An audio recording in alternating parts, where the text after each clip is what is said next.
Mesdames et messieurs, bonjour et bienvenue à la revue de presse de ce mercredi 12 juin 2024.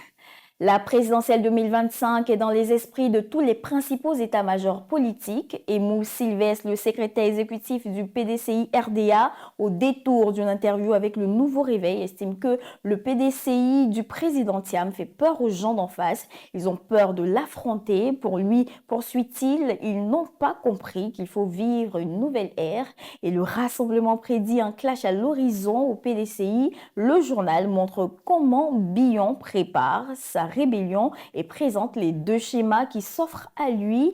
Avant de s'interroger si Billon est un os dans la gorge de Thiam, le patriote, toujours dans la perspective de 2025, note que la candidature de Laurent Gbagbo est incertaine.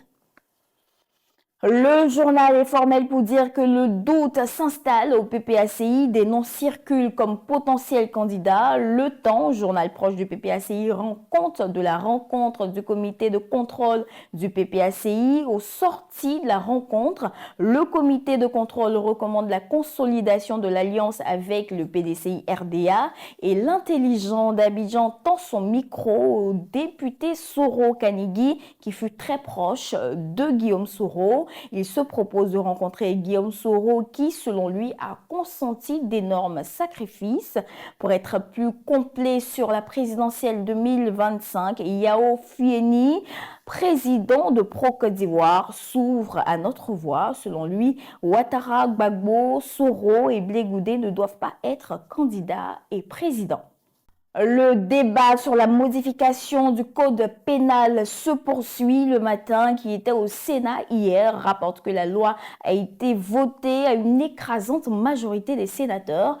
Pour la présidente du Sénat, la loi n'est pas discriminatoire. Elle s'applique à tous les citoyens. Et Delia Heurmonde, qui publie l'intégralité de ce projet de loi, qu'il juge bizarre, explique pourquoi le nouvel article 185 du Code pénal fait si peur.